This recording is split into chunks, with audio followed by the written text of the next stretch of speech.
Louvado seja nosso Senhor Jesus Cristo.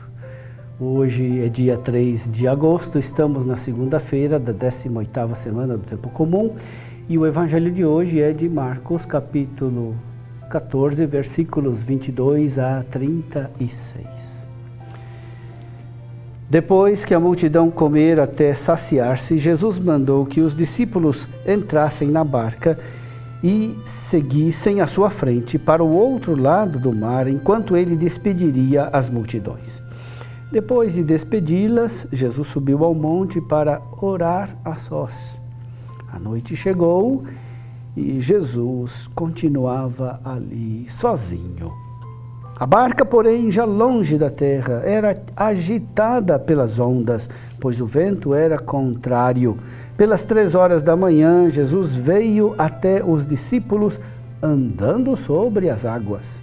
Quando os discípulos o avistaram andando sobre o mar, ficaram apavorados e disseram: "É um fantasma!"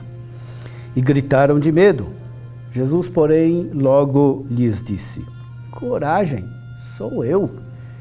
Não tenhais medo."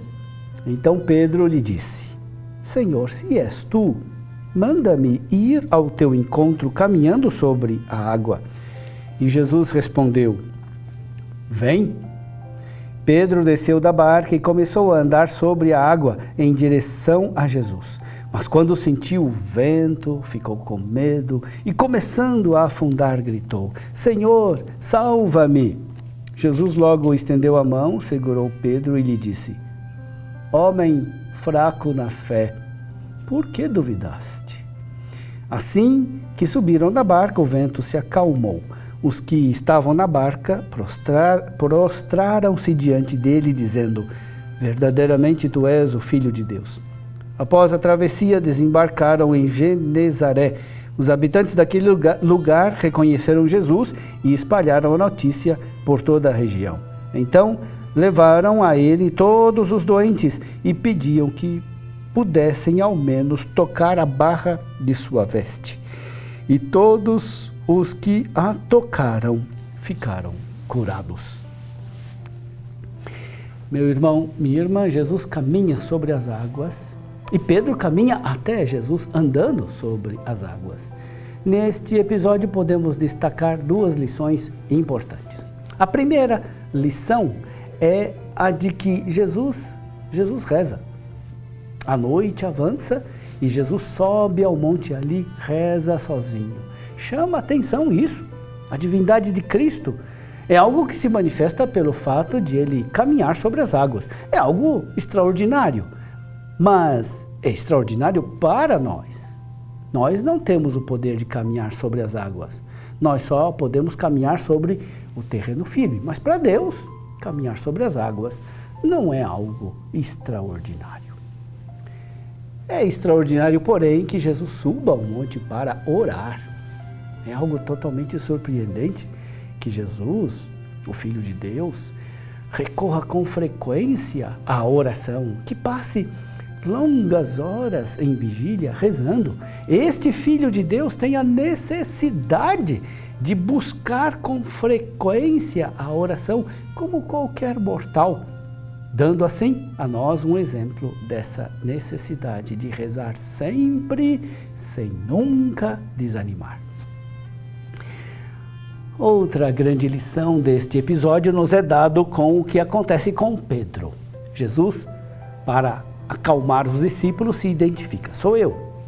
Pedro quer comprovar isso e por isso pede: "Senhor, se és tu, manda-me ir ao teu encontro caminhando sobre as águas." Pedro confia mais no milagre do que na palavra de Jesus. Sua fé é imperfeita, porque a verdadeira fé se caracteriza por uma obediência e uma confiança total na palavra de Jesus. A fé imperfeita é aquela que precisa de milagres para confiar em Jesus. Pedro se apoia mais no milagre do que na palavra de Jesus. É verdade que o pedido de Pedro é um pedido louvável. Ele quer ir ao encontro de Jesus. E é exatamente isso que Jesus concede a Pedro, que ele venha ao seu encontro. Mas, ao perceber o vento, Pedro fica com medo e começa a afundar. O medo desvia a atenção de Pedro. Em vez de prestar atenção a Jesus, Pedro começa a prestar atenção no vento, e é exatamente por isso que ele começa a afundar. Enquanto Pedro vai ao encontro de Jesus, ele consegue caminhar sobre as águas. Quando ele começa a sentir medo por causa do vento, começa a afundar. Prestemos atenção. Primeiro, Pedro tem medo. Depois, ele afunda. Ele não afunda, né? E por isso tem medo. Ele tem medo e por isso ele afunda. A atitude de Pedro é para nós uma advertência. Queremos ir ao encontro de Jesus.